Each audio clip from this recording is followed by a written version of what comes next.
Hey guys, welcome back to my channel. This is Padmanabh Sharma और आज इस वीडियो में हम बात करने वाले हैं हिंदू लॉ के एक टॉपिक पर जो कि है सपिंड रिलेशनशिप। वीडियो के थंबनेल में आपने देख ही लिया होगा। देखिए, सपिंड रिलेशनशिप बहुत ही कॉम्प्लिकेटेड बताया जाता है, नहीं बताया तो नहीं जाता है, बट आप उसे एज अ कॉम्प्लिकेशन में लेकर जाते हो। बहुत ही सिंपल है। अगर इस वीडियो को हम समझेंगे तो आपको जरूर समझ में आएगा। देखिए, section 5 of Hindu marriage act में हमें वेरियस कंडीशंस बताई गई है शादी को लेकर, मैरिज को लेकर, कि अगर ये 5 कंडीशंस वैलिड होगी, अगर ये 5 कंडीशंस वहां पर होगी तभी वो शादी वैलिड मानी जाएगी। तो वो 5 कंडीशन कौन कौन सी वो साइड में स्क्रीन पर देख रहे होंगे, जिसमें से एक कंडीशन हम देखने जाएंगे सपिंड रिलेशनशिप। अभी कंडीशंस पर वीडियो नहीं बताई है मैं तो आपको भी सबसे पहले इस टर्म को समझाना चाहूंगा सपिंड रिलेशनशिप के बारे में, कि सपिंड रिलेशनशिप क्या होगा। अगर जनरली देखा जाए तो हम ये देखते हैं कि सेम पिंड में हम शादी नहीं करते हैं, तो वो आखिरकार कितनी जनरेशन तक हम जाएंगे। सेम पिंड यानी कि वो सेम पिंड वाले जो रिलेशंस रहेंगे वो कौन से रिलेशंस रहेंगे, यही इस वीडियो में जानेंगे। क्योंकि ये जो टॉपिक है इसको थोड़ा हम डिस्क्रिप्टिव वे में समझना चाहेंगे, ऊपर ऊपर से हम नहीं समझ पाएंगे इसको, तो थोड़ा इसमें अंदर जाना पड़ेगा। और हाँ, एक चीज और, इसमें एक प्रोहिबिटेड रिलेशनशिप भी आएगी, वो अगली वीडियो में हम समझेंगे। इस वीडियो में हम सपिंड रिलेशनशिप पढ़ते हैं, अब अगली वीडियो में प्रोहिबिटेड पढ़ेंगे, फिर तीसरी वीडियो में बताऊंगा कंडीशंस ऑफ वैलिड मैरिज। तो आप तब तक के लिए चैनल को सब्सक्राइब करना मत भूलिएगा। कि सपिंड रिलेशनशिप को समझने के लिए आपके लिए पीपीटी प्रिपेयर करी है मैंने, उस पीपीटी को देखकर हमको समझने में अच्छा आसानी से होगा। तो चलिए करते हैं वीडियो को स्टार्ट और लाते हैं पीपीटी हमारे सामने। चलो, तो सपिंड रिलेशनशिप जो कि सेक्शन 3 के क्लॉज एफ में डिफाइन करा गया है हमारे हिंदू मैरिज एक्ट में, इसको समझने से पहले एक आपको कंसेप्ट समझाना चाहूँगा, जो कि है लीनियल असेंडेंट क्या होता है और लीनियल डिसेंडेंट क्या होता है। बहुत ही सिंपल सी चीज़ है। देखिए, लीनियल असेंडेंट मतलब हम कहेंगे बेसिकली, अगर हमारी भाषा में बोले तो ऊपर जाना। लीनियल डिसेंडेंट मतलब डिसेंडेंट से पता चल रहा है कि नीचे आना। लीनियल असेंडेंट, देखो आपके लिए एक चार्ट बनाया है मैंने जिसको डिफ्रेंशिएट करा है दोनों लीनियल असेंडेंट और डिसेंडेंट में। लीनियल असेंडेंट क्या होता है इस चार्ट के थ्रू हम समझते हैं। देखिए, यहाँ पर एक पर्सन है राजू, राजू के फादर मदर हैं, ठीक है। अब फादर के भी फादर मदर होंगे, जो कि मैंने नाम दिया है यहाँ पर F1 F2, ठीक है। वहीं अगर मैं राजू जो पर्सन है उसके माता की बात करूं, उसके मदर की बात करूं, तो उनके भी माता पिता होंगे, जिनका मैंने नाम दिया है यहाँ पर नेमिंग M1 M2, ठीक है। चार्ट समझ में आया। अब लीनियल असेंडेंट क्या होता है, हम जाएंगे नीचे से ऊपर। पर्सन राजू है, राजू के लीनियल असेंडेंट कौन है, F, उसके फादर हैं। फादर के लीनियल असेंडेंट कौन है, अरे उनके फादर F1, ठीक है। तो अब ऐसे हम ऊपर जाते जाएंगे ना, तो हम कहेंगे लीनियल असेंडेंट के फादर, पेरेंट्स टू पेरेंट्स हम जाते जा रहे हैं, ठीक है। ये होता है लीनियल असेंडेंट। वहीं अगर मैं बात करूँ लीनियल डिसेंडेंट, राइट साइड में आ जाओ, सेम चार्ट है। लीनियल डिसेंडेंट क्या होता है, अब मैं कहूँ कि F1 जो आपको नेमिंग दिख रही होगी, अगर मैं कहूँ F1 का लीनियल डिसेंडेंट कौन है, F। वहीं F का लीनियल डिसेंडेंट कौन है, ये पर्सन राजू। तो समझ में आ रहा हूँ मैं कहना क्या चाह रहा हूँ। अब यहाँ पर क्या बात हुई कि हमारे बच्चे, उनके बच्चे, उनके बच्चे, बच्चे के बच्चे के बच्चे के बच्चे, हम नीचे आ रहे हैं लीनियल डिसेंडेंट। तो F1 कौन हुआ यहाँ पर, F1 का लीनियल डिसेंडेंट अगर मैं बात करूँ तो F।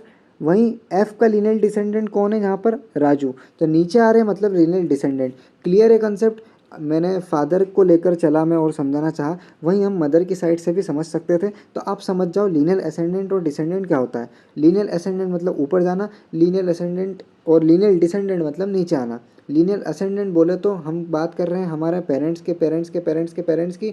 वहीं हम लीनियल डिसेंडेंट मतलब हमारे बच्चे के बच्चे के बच्चे के बच्चे की बात कर रहे हैं, लीनियल डिसेंडेंट। क्लियर है कंसेप्ट। अब आते हैं हम सपिंड रिलेशनशिप। तो मैं ये कहूँगा कि हमें अगर शादी करनी है तो हम सेम पिंड में नहीं करेंगे। सपिंड का मतलब होता है सेम पिंड। If in case we want to marriage, तो यहाँ पर हम सेम पिंड में शादी नहीं करेंगे। अब वो सेम पिंड जो पिंड रहेगा वो कितनी जनरेशन तक हम काउंट करें, आखिर हम कहाँ तक जाएं, कितने ऊपर तक जाएं, कितनी जनरेशन तक जाएं कि वो हमारा सेम पिंड जो पिंड रहेगा वो हमारा सेम मानेंगे।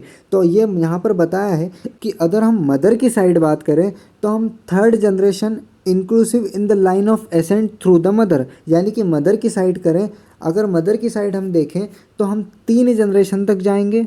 और अगर वहीं हम फादर की साइड बात करें तो फादर की तरफ से हम 5 जनरेशन तक काउंट करेंगे, वो आएंगे सपिंड ईच अदर, ठीक है। यानी कि और अगली लाइन में ये भी लिख रखा है कि हम क्योंकि जनरेशन काउंट करने जाएंगे तो वो फर्स्ट जनरेशन कहलाएगा जिससे हम यहाँ से काउंट करेंगे। ये लिखा है यहाँ पर कि the line being traced upwards in each case from the person concern who is to be counted as the first generation, कि जहाँ से हम काउंट कर रहे हैं, जिस पर्सन को लेकर हम काउंट कर रहे हैं वो as a first generation count होगा, उसे हम स्किप नहीं करेंगे, उससे ऊपर जाकर हम फर्स्ट जनरेशन काउंट नहीं करेंगे, उसे खुद को भी हम काउंट करेंगे। इसको एक एग्जांपल से समझते हैं कि जनरेशन हम मदर की साइड 3 कह रहे हैं, फादर की साइड 5 कह रहे हैं, और जिससे हम जनरेट कर रहे हैं, जिसको हम काउंट कर रहे हैं पर्सन को, उसे भी फर्स्ट जनरेशन काउंट करेंगे। इसको वापस से एक चार्ट से समझते हैं सिंपल भाषा में।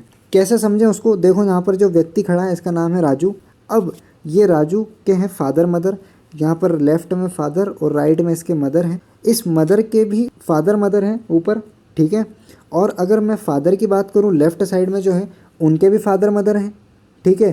फिर उनके फादर के भी फादर मदर हैं, फिर उनके फादर के भी फादर मदर हैं, ठीक है। तो ऐसी चेन चलती हुई आ रही है। अब उनकी मदर की भी मैंने फैमिली ट्री नहीं बनाई, अब पूरा तो नहीं बना सकते ना, तो एक को कंसिडर करके चल रहे हैं, आप समझ जाना, ठीक है। तो देखिए, अब फादर की साइड से 5 जनरेशन अगर मैं गिनूँ तो कैसे काउंट करूँगा, इस पर्सन जो यहाँ पर जो राजू खड़ा है इसे भी हम फर्स्ट जनरेशन काउंट करेंगे, हम डायरेक्ट ऊपर से फर्स्ट जनरेशन काउंट नहीं करेंगे। तो यहाँ पर जो राजू है 5 जनरेशन काउंट करने जाऊँगा मैं फादर की साइड से। कैसे काउंट करेंगे कि जो राजू है इसे भी हम फर्स्ट जनरेशन, फिर ये ऊपर जो फादर मदर है सेकंड जनरेशन, फिर फादर के फादर मदर है थर्ड जनरेशन, फिर फादर के फादर मदर फोर्थ जनरेशन, उनके फादर के फादर मदर फिफ्थ जनरेशन, ठीक है। काउंटिंग आपको दिख रही होगी, हमने 5 जनरेशन कैसे गिने, इस राजू को भी काउंट करा। वो लाइन ये आखिरी वो ये कहना चाह रही थी कि आप जहाँ से जिस पर्सन को काउंट कर रहे हो ना उसे भी फर्स्ट जनरेशन काउंट करो। तो देखिए फादर की साइड से 5 जनरेशन कैसे काउंट करी, समझ गए। वहीं अगर मैं मदर की साइड बात करूँ तो देखो, अगर मदर है तो राजू को as a first generation count करेंगे, फादर मदर सेकंड जनरेशन, और अगर उनके मम्मी के जो मम्मी पापा हैं यानी कि इस राजू के नाना नानी, ये थर्ड जनरेशन। तो मम्मी की साइड से यानी कि मदर की साइड से 3 जनरेशन काउंट करेंगे और फादर की साइड से 5 जनरेशन काउंट करेंगे, आपस में सपिंड कहलाएंगे ये, क्लियर है। और थर्ड लाइन ये कहना चाह रही थी कि जहाँ से जिसको हम लेकर काउंट कर रहे हैं उसे भी हम काउंट करेंगे as a first generation. Clear है कंसेप्ट। वो जो फर्स्ट डेफिनेशन के इंग्रेडिएंट्स थे वो 3 लाइन क्या कहना चाह रही थी, होप क्लियर हो गया होगा। तो अगर इस बात को मैं कंक्लूड करूं तो मैं ये कहना चाहूँगा कि अगर राजू को किसी लड़की से शादी करना है तो वो मदर की साइड से 3 जनरेशन के अंदर नहीं आनी चाहिए, यानी कि सेम पिंड में नहीं होना चाहिए। और वहीं फादर की साइड से कहूँ मैं तो यहाँ पर वो 5 जनरेशन हम पूरी गिनेंगे उसके अंदर नहीं होना चाहिए। ये चार्ट मैंने बहुत छोटा सा बनाया है और एक ही को लेकर कंसिडर करके फैमिली ट्री बनानी चाहिए, नहीं तो अंदर तो बहुत सारे हो सकते हैं भाई। जो अगर राजू की मम्मी है, ठीक है, उन मम्मी के भी फादर मदर है, मान लो उनके फादर मदर, अब उनकी 3 लड़कियाँ थी, ठीक है, तो उनकी भी ब्रांचेस बनेगी अंदर ही अंदर। तो आप ब्रांचेस तो भूल ही जाओ कितनी क्या बनेगी, मैंने तो एक ही चीज़ को लेकर कंसिडर करके फैमिली ट्री बनाना चाहा। अब आप समझ जाओ वो किस हद तक जाएगा, ठीक है। तो ये तो बात हुई हमारी फर्स्ट पैरा की। अब हम बात करेंगे सेकंड पैरा की, जो वो ये कह रहा है कि 2 person are said to be sapindas of each other, कि 2 पर्सन आपस में सपिंडा तब कहलाएंगे if one is lineal ascendant of the other within the limits of sapinda relationship. तो ये लाइन वही समझाना चाह रही जो अभी हम समझते हुए आ रहे हैं। वो राजू का एग्जांपल जो लिया हमने, जो चार्ट समझा हमने, वही समझो आप कि जब हम लीनियर असेंडेंट जाएंगे, हम ऊपर जा रहे हैं, और आपस में सपिंडा तब कहलाएंगे अगर फादर की साइड 5 जनरेशन है और मदर की साइड 3 जनरेशन काउंट करेंगे, ठीक है। इसके अंदर जो भी लाए होंगे वो आपस में एक दूसरे से सपिंड कहलाएंगे, वो सपिंड रिलेशनशिप कहलाएगी। तो ये पूरी जो रिलेशनशिप है इसको हम सपिंड रिलेशनशिप कहते हैं। और इस सपिंड रिलेशनशिप के अंदर जो भी लाए करेंगे, और वो अंदर कितने लाए करेंगे वो हमने जनरेशन टू जनरेशन देखा कि कौन कौन लोग वो अंदर आएंगे, अभी चार्ट के थ्रू समझा। तो आपस में वो एक दूसरे के सपिंड कहलाएंगे अगर उस सपिंड रिलेशनशिप के अंदर आएंगे, ये लाइन वो बताना चाह रही है। और हम जा रहे हैं इसमें लीनियर असेंडेंट, वो भी हमने समझ लिया लीनियर असेंडेंट क्या होता है, ठीक है। अब यहाँ पर लाइन कह रही है कि if they have a common lineal ascendant who is within the limits of sapinda relationship with reference to each of them. अब इस लाइन को हम समझते हैं क्योंकि यहाँ पर एक टर्म आया है कॉमन लीनियर असेंडेंट। ये क्या होता है इसको हम समझते हैं चार्ट के थ्रू। तो देखो मान लो ये जो राजू है, चार्ट तो सेम है। अब इन राजू के जो फादर मदर है, ये मदर के भी फादर मदर है, यानी कि जो मदर के फादर मदर मतलब ये जो राजू के नाना नानी हुए। मान लो जो मदर के फादर मदर थे उनकी एक और लड़की थी, एक और डॉटर थी, जो कि राइट साइड में दिखा दी मैंने, एक और लड़की थी। अब इन लड़की के 2 बच्चे हैं, एक लड़का है एक लड़की है। जो पिंक वाली है वो लड़की है, जो ब्लू वाला है वो लड़का है। अब मैं ये कहना चाह रहा हूँ कि यहाँ पर जो राजू है और ये जो पिंक लड़की है, ये दोनों में संबंध बनाना चाहें अगर शादी का तो नहीं बनेगा, क्योंकि ये सेम पिंड में आते हैं। Common lineal ascendant, common lineal ascendant कैसे बन रहा है यहाँ पर वो मैं बताता हूँ।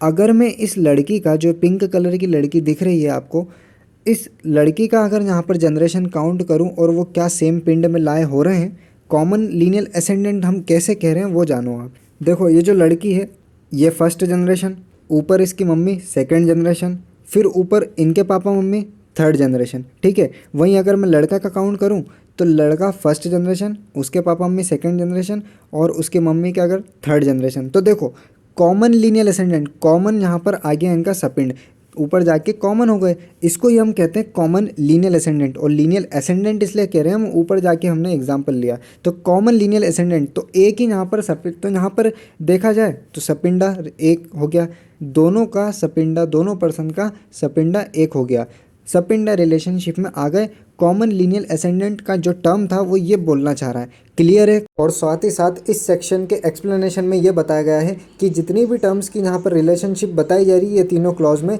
ये सारी टर्म्स कॉन्स्टिट्यूट करी जाएगी इसी अकॉर्डिंग उस सपिंडा रिलेशनशिप में। उस चार्ट के थ्रू हम समझेंगे क्या कहना चाह रहा है। देखिए फर्स्ट क्लॉज जो बोल रहा है कि रिलेशनशिप बाय हाफ और uterine blood as well as by full blood, ये तीनों ब्लड जो रिलेशनशिप है ये भी मानेंगे। Illegitimate blood relationship as well as legitimate blood relationship भी होगी। वहीं relationship by adoption as well as by blood, क्या कहना चाह रहा है इसको समझते हैं वापस चार्ट से। अच्छा एक चीज़ और, आपको सबसे पहले full blood relationship, half blood relationship और यूट्राइन ब्लड रिलेशनशिप क्या होता है ये हम समझते हैं एक सेकंड में। देखिए सबसे पहले फुल ब्लड रिलेशनशिप, देखो यहाँ पर ये जो लड़का खड़ा है ब्लैक कलर में, इसके पापा मम्मी हैं, ये जो चार्ट में दिख रहे हैं आपको ये फादर और मदर। अब इनका एक और लड़की है, इनकी एक लड़की है, ये जो लड़का और लड़की है दोनों यहाँ पर ब्रदर सिस्टर्स हुए, ठीक है। तो इन ब्रदर और सिस्टर के बीच में जो रिलेशनशिप है वो हम कहेंगे फुल ब्लड रिलेशनशिप है। क्यों? क्योंकि इन दोनों के पेरेंट्स एक हैं, जो एफ है और एम, ठीक है। ये होता है फुल ब्लड रिलेशनशिप। अब आते हैं हम हाफ ब्लड रिलेशनशिप, ये क्या होता है। देखिए जैसे कि यहाँ पर ये जो लड़का है और एक लड़की, ये दोनों आपस में ब्रदर सिस्टर हैं, ठीक है। और हमने अभी फुल ब्लड रिलेशनशिप का कंसेप्ट तो देख ही लिया। अब मैं ये कहना चाह रहा हूँ कि इनके जो फादर हैं वो ये हैं, एफ लिखा है। इनके फादर ने एक और शादी करी, दूसरी शादी करी, और किससे शादी करी, M1 से मान लो, ठीक है। तो ये M1 से शादी हुई। अब इन दोनों से एक यहाँ पर हुआ बच्चा जिसका नाम है B1, ठीक है। अब B1 का रिलेशन और ये जो लड़का लड़की हैं इनका रिलेशन, अगर इनके रिलेशन ब्लड रिलेशन की बात करूं तो वो कहलाएगा हाफ ब्लड रिलेशनशिप। क्यों? क्योंकि यहाँ पर वो पापा ने उनके दूसरी शादी करी और वहाँ से एक संतान पैदा हुई, तो इन दोनों के बीच में यहाँ पर ब्लड रिलेशन हुआ, हाफ ब्लड रिलेशनशिप। वहीं अगर यूट्राइन ब्लड रिलेशनशिप की बात करूं तो हाफ ब्लड में पापा के उधर से हुई थी। अगर इधर यूट्राइन ब्लड रिलेशनशिप की बात करें तो अगर मान लो कि जो इनकी मदर थी, इन मदर ने दूसरी शादी करी किसी आदमी से और वहाँ से जो बच्चा पैदा हुआ, तो उस बच्चे का रिलेशन और इन बीच वालों का रिलेशन अगर मैं बात करूँ तो वो कहलाएगा यूट्राइन ब्लड रिलेशनशिप। क्योंकि यहाँ पर उनकी मदर ने दूसरी शादी करी, तो मदर की दूसरी शादी से अगर कुछ संतान होती हैं, बच्चे होते हैं, और इनके बीच में रिलेशन देखें तो यूट्राइन ब्लड। अगर फादर की साइड से दूसरी मैरिज होती है और वहाँ से जो बच्चा होता है वहाँ से, और फिर इनका जो रिलेशन होगा वो होगा हाफ ब्लड। और अगर माता पिता दोनों सेम हैं तो वहाँ पर हाफ ब्लड नहीं होके फुल ब्लड रिलेशनशिप कहेंगे हम। क्लियर है कंसेप्ट?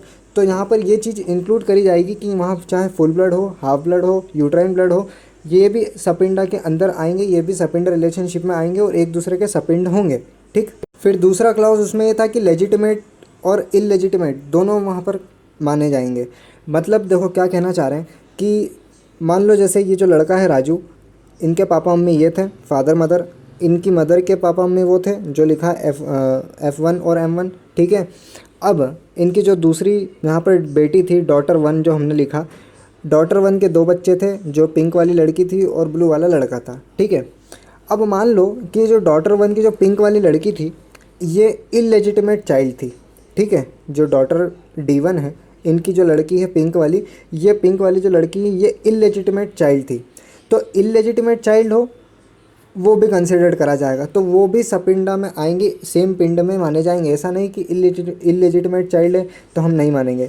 और अगर लेजिटिमेट होती तो भी सपिंडा रिलेशनशिप में आ रही है, ये क्लॉज वो बोलना चाह रहा है। और थर्ड क्लॉज ये कहेगा कि अगर एडॉप्शन करते हैं या फिर ब्लड रिलेशन हो तो भी वो दोनों इंक्लूड माना जाएगा। मान लो जो ये पिंक वाली लड़की है ये एडॉप्ट करी हुई थी तो भी वो सेम पिंड में आएगी, तो भी हम उसे कंसिडर करेंगे कि वो सपिंडा रिलेशनशिप में आएगी और ये दोनों के बीच में यहाँ पर शादी वगैरह नहीं हो सकती क्योंकि सेम रिलेशन में आ रहे हैं, सेम पिंड में आ रहे हैं। तो ये 3 क्लॉज भी बताए थे एक्सप्लेनेशन में, ये भी आपको क्लियर हो गए होंगे। और कंक्लूडिंग में ये कहना चाहूँगा कि वो 5 कंडीशंस जो थी उसमें से एक कंडीशन हम ये पढ़ेंगे कि सपिंड नहीं होना चाहिए, सपिंड रिलेशनशिप नहीं होना चाहिए 2 पर्सन के बीच में। सपिंड रिलेशनशिप क्या है वो हमने जान ली, समझ ली कि भाई फादर की 5 जनरेशन, मदर की 3rd जनरेशन, और साथ ही साथ अगर जनरेशन काउंट कर रहे हैं तो जिससे हम पर्सन से काउंट करेंगे उसे भी 1st जनरेशन कहलाएगा, ठीक है। तो वो आपस में सपिंड कहलाएंगे और सपिंड सेम पिंड में शादी तो होती नहीं है हिंदू माइथोलॉजी में। और इन केस एक एक्सेप्शन है कि एक्सेप्शन ये है कि अगर आपका कस्टम एंड यूसेज अलाउ करते हैं तो वो बात अलग है। तो इतना ही था हमारी इस वीडियो में, ये पूरा टॉपिक कंप्लीट हो चुका हो, आपको ये समझ में आ गया होगा, मैं आई होप ये करता हूँ। वीडियो अगर अच्छी लगी हो तो लाइक शेयर और चैनल को सब्सक्राइब करना मत भूलेगा। मिलते हैं किसी अगली वीडियो में नेक्स्ट टॉपिक के साथ जो कि रहेगा हमारा प्रोहिबिटेड रिलेशनशिप। तब तक के लिए जय हिंद, जय भारत।